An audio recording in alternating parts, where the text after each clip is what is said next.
समझ लीजिए ये बैटरी का ब्रेन है, दिमाग है, जैसे इंसान का दिमाग है या हार्ट है, उसी तरह से ये बैटरी का ब्रेन होता है। पाकिस्तान में बहुत सारे बैटरी के ब्रांड्स हैं। ये सारे ब्रांड्स चाइनीज ब्रांड्स होते हैं और इनके कोई पता नहीं होता कि आपको किस तरह के सप्लायर्स हैं, किस तरह के प्लांट्स हैं। तो इसी वजह से मैंने एक पाकिस्तानी बैटरी का प्लांट विजिट किया जो कि एपेक्स सोलर वालों ने पाकिस्तान में मुल्तान शहर में लगाया है और एक state of the art battery manufacturing facility है। तो मेरी इनके ओनर से भी मुलाकात हुई यहाँ पे और इन्होंने मुझे अपना पूरा प्लांट विजिट कराया। नॉर्मली पाकिस्तान में जो लोकल बैटरी प्लांट्स वाले हैं वो अपनी फैक्ट्रीज को विजिट नहीं करवाते क्योंकि इसमें बहुत सारे उनके सीक्रेट्स होते हैं। समटाइम्स सीक्रेट्स का बहाना करके विजिट नहीं करवाते, लेकिन असल बैकग्राउंड ये होती है कि उसमें उनकी प्रॉपर लेजर सोल्डरिंग और उनके पास इतनी अच्छी मैन्युफैक्चरिंग फैसिलिटीज नहीं होती, तो वो अपने प्लांट को विजिट करवाने से कतराते हैं। लेकिन एपेक्स सोलर इस लिहाज से बहुत मुझे अच्छा उनका एक जेस्चर लगा कि वो अपने प्लांट को उन्होंने टोटल ओपन रखा हुआ है, अपनी सारी फैसिलिटीज को ओपन रखा हुआ है ताकि सब लोग उसको देख सकें। तो आए चलते हैं, देखते हैं किस तरह से अपने बैटरी प्लांट को मैनेज करते हैं, किस तरह से इनकी फैसिलिटीज चलती हैं। तो सबसे पहले ये जो इनका प्रोडक्शन फैसिलिटी है, यहाँ पे कन्वेयर बेल्ट्स के ऊपर बैटरीज के सेल्स रखे जाते हैं। इन सेल्स को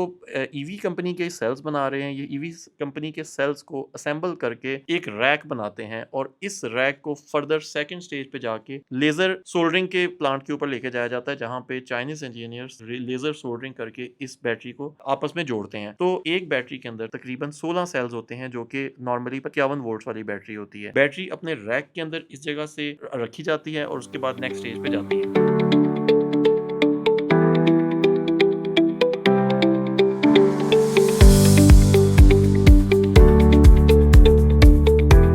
नॉर्मली तो पाकिस्तान में लोग मैनुअल सोल्डरिंग कर रहे हैं। मैनुअल सोल्डरिंग करते हैं, ड्रिलिंग करके। तो उसकी वजह से बैटरियां ब्लास्ट भी बहुत हो रही हैं। एक बात है ना वकास के, जो लिथियम आयरन फास्फेट बैटरी है ना, वो ब्लास्ट नहीं होता है, वो बहुत सेफ होता है। लेकिन ये पीछे बहुत सारी कंपनीज जो पाकिस्तान में बना रही थी ना, वो मैनुअल सोल्डरिंग वगैरह कर रही थी, उसकी वजह से मसले मसाइल आ रहे थे। उसका ये है ना कि जो इसका जो पॉजिटिव और नेगेटिव टर्मिनल है ना, जब उसमें ड्रिलिंग करता है ना, क्योंकि इसमें केमिकल होता है, ठीक है, लिक्विड भी होता है ना इसके अंदर, ठीक है, तो वो लिक्विड निकल जाती है, तो फिर वो डैमेज हो जाती है लिथियम से। Okay okay. हाँ। तो इस वजह तो आपने चाइनीज इंजीनियर्स को भी यहाँ पे फुल टाइम काम पे लगाया? बिल्कुल काम पे लगाया। तो अच्छी बात है, अच्छी बात है। फिर इसके बाद यहाँ पे आ जाती है, ये हमारी बैटरी है, इस पे हम ये एनटीसी लगाते हैं। एनटीसी ओके, ये फिर बीएमएस के साथ लग जाती हैं। ओके, ठीक है। हर सेल्स की वोल्टेज, ठीक है, और टेम्परेचर बीएमएस को देता है कि ये टेम्परेचर और वोल्ट। ओके, बीएमएस के साथ जो उसकी प्रोग्राम आईसी है उनको बताता है कि मेरा इतना वोल्ट है और इतना मेरा टेम्परेचर है और इतना इन्वायरमेंटल टेम्परेचर है। ओके, ठीक है। वो सारे बीएमएस ये एनटीसी के जरिए चला जाता है। फिर मैं आपको बताता हूँ एनटीसी कहाँ पे लग जाता है। ठीक हो गया।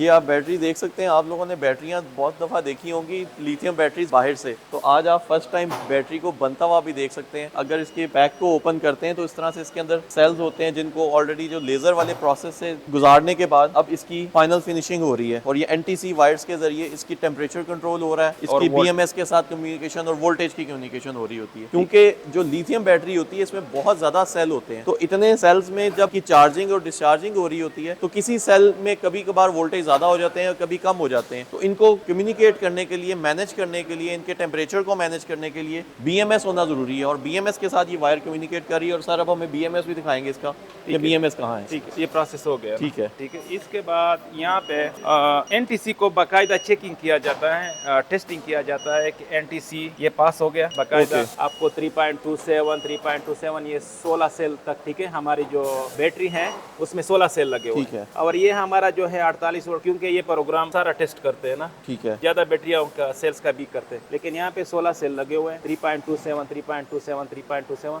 और पास हो गया। ओके, बाकायदा टेस्ट हो गया। फिर ये इसके बाद बीएमएस पे जाएगा। ओके, जबरदस्त। बीएमएस का नाम आप लोगों ने बड़ी दफा सुना होगा, बीएमएस के बारे में सब लोग जानते हैं, लेकिन बीएमएस को कभी हाथ में पकड़ के जो और इस तरह से आपको कभी किसी ने यूट्यूब पे नहीं दिखाया होगा। ये वो समझ लीजिए ये बैटरी का ब्रेन है, दिमाग है, जैसे इंसान का दिमाग है या हार्ट है, उसी तरह से ये बैटरी का ब्रेन होता है। यही पूरी बैटरी को कंट्रोल कर रहा होता है। बैटरी के चार्ज, हर सेल लेवल की वोल्टेज और उसकी टेम्परेचर, हर चीज को यही कंट्रोल कर रहा होता है। तो सर ये तो बीएमएस तो आप लोग इम्पोर्ट कर रहे होंगे? नहीं, ये बीएमएस जो है पाकिस्तानी और चाइनीज इंजीनियर जो है, हमारे जो पाकिस्तानी इंजीनियर है एरोस्पेस यूनिवर्सिटी अटक वाली ना, ठीक है, उसके इंजीनियर जो हमारे अपने साथ काम कर रहे हैं, और चाइनीज इंजीनियर ने इसको डिजाइन किया है। एपेक्स का अपना BMS, एक्सेलेंट। और यहाँ पे फिर बार कोड लगा जाता है। ये बताएं एक दिन में कितनी बैटरियां बना सकते हैं आप लोग? तकरीबन हम एक दिन में जो अभी है तकरीबन 70 प्लस है, नेक्स्ट मंथ में तकरीबन 200 तक चली जाएगी। ये आप BMS लगता हुआ देख रहे हैं, बैटरी के सेल्स हैं और साथ ही BMS लग भी रहा है। ये तो सर मुझे लग रहा है कोई मिनटों का काम है। आप एक बैटरी कितनी देर में बनाते हैं, कितना टाइम लग जाता है एक बैटरी तकरीबन में? अगर हमारी सोल्डरिंग के प्रोसेस से आके ना तकरीबन 10 to 15 मिनट हमारा लग जाता है। एक्सीलेंट। 15 मिनट में एक बैटरी पाकिस्तान में तैयार हो रही है एपेक्स वालों के पास।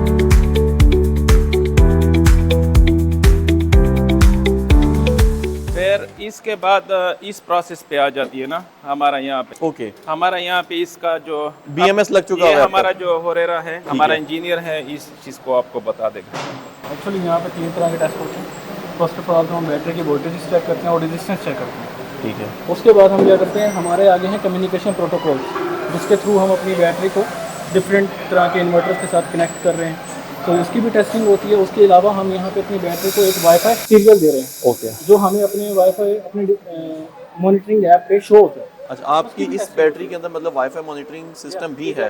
Okay, that's great. और वाईफाई, ओवर द वाईफाई हम क्या क्या डेटा ले सकते हैं बैटरी का? हम वाईफाई के ऊपर अपनी बैटरी का charging, discharging, over charging, cycle count भी आती है? एग्जैक्टली। मतलब BMS के ऊपर जो चीज़ें सारी आ रही हैं वो सारी चीज़ें आप हमें वाईफाई पे कोई कंप्यूटर कनेक्ट करने की जरूरत नहीं पड़ेगी? आपको एवरी सिंगल सेल का डाटा आपके मोबाइल पे शो हो रहा है। ये तो बहुत अच्छी बात है। आजकल बहुत कम बैटरीज हैं जिनके अंदर ये वाईफाई वाली फैसिलिटी है। That's great. उसके बाद फिर उसके बाद ये शॉर्ट सर्किट टेस्ट होता है। ठीक है, हम ये चेक कर रहे होते हैं कि हमारी बॉडी की रेजिस्टेंस कितनी है, क्या कहीं शॉर्टेज तो नहीं हो रही। ठीक है, उसके बाद जब यहाँ से भी क्लियर हो जाता है तो फिर वो आगे जाके दैट्स ग्रेट। 4 तरह के टेस्ट। सर बंद होके बैटरी फाइनल शेप में कहाँ पे आती है? एंड पे आएगी? अभी आएगी? ये हम एंड पे आए हुए हैं। अच्छा, ठीक है, ये एंड। ओके जी। यहाँ पे जो आखिरी शेप में हमें जो बैटरी जो नजर आती है वो इस शेप में, इसके बाद बैटरी बंद हो जाएगी। हाँ, ओके, ठीक है, एक्सेलेंट। ये वाली ये फिनिश्ड बैटरी है जी आपकी? हाँ, ये फिनिश। ओके जी। ये फाइनली सारा प्रोसेस कंप्लीट होने के बाद इस तरह से ये इसको, ये फाइनली एपेक्स सोलर की 5 इयर्स वारंटी वाली बैटरी इस तरह से आपको फिनिश होके मिलती है और इसकी आप बॉडी और इसकी सब चीज़ों को देख सकते हैं। फिनिशिंग और बाकी तमाम चीज़ों के लिहाज से मुझे तो ये बैटरी बहुत अच्छी लग रही है और जो इनकी प्रोडक्शन फैसिलिटी है वो भी state of the art facility है सर। लेकिन ये हम आपको दोबारा बुलाएंगे, हमारा 16 किलोवाट की है। अच्छा। ये भी हमारी पाकिस्तान में। ओके, तो जो लोग बैकअप, लंबा बैकअप लेना चाह रहे हैं और जो नेट मीटरिंग से तंग आए हुए लोग हैं, उनको फाइनली उनके लिए भी एक आसानी हो जाएगी कि उनके पास इस तरह का बड़े बैकअप वाला बैटरी बैंक भी आ जाएगा। और ये 16 किलोवाट में ये सर जो 16 सेल किलोवाट है ये 314 अलग से सेल है? हाँ, ये 314 ओके, एच का है, ओके, 3.2 ओके। इसमें किस कंपनी के सेल यूज कर इसमें रहे हैं? हमने EV के और ग्रेट पावर के इस्तेमाल अच्छा। करते हैं। हम सिर्फ 2 कंपनी के साथ हैं, जो ग्रेट पावर है। और जिन लोगों को ये नहीं पता, मैं आपको बता दूं कि ये EV और ग्रेट पावर दुनिया के अच्छे सेल मैन्युफैक्चरर्स में से आते हैं। और मतलब वैसे तो बहुत कंपनीज बनाती हैं, लेकिन EV और ग्रेट पावर दोनों बहुत अच्छी कंपनीज हैं। और फर्दर और मेन चीज़ इनके अंदर सेल ही होता है, तो अगर सेल अच्छे हैं तो बैटरी भी अच्छी होगी। और यहाँ पे हमारी जो बैटरी है टेस्टिंग पे लगी होती है। सर इस इचिंग मशीन के बारे में बताएं। एजिंग मशीन में सर बेसिकली हम फाइनल टेस्टिंग कर रहे होते हैं बैटरी की। जब हमारी बैटरी असेंबल होती है हम उधर भी टेस्टिंग साथ साथ करते हैं। तो फाइनल टेस्टिंग का मकसद ये होता है कि जब हमारी बैटरी ने कस्टमर के पास जाना है तो उसमें किसी भी किस्म का 1% भी फॉल्ट ना हो। अच्छा। अगर कोई फॉल्ट हो तो हमारे पास ही हो जो हम उसको क्लियर करें। इससे बैटरी की एफिशिएंसी भी पता एक टेस्टिंग वहाँ पे भी तो हो रही है ना, जो फाइनल सेल लगाने के बाद टेस्टिंग कर रहे हैं, ये उसमें और उसमें फ़र्क है?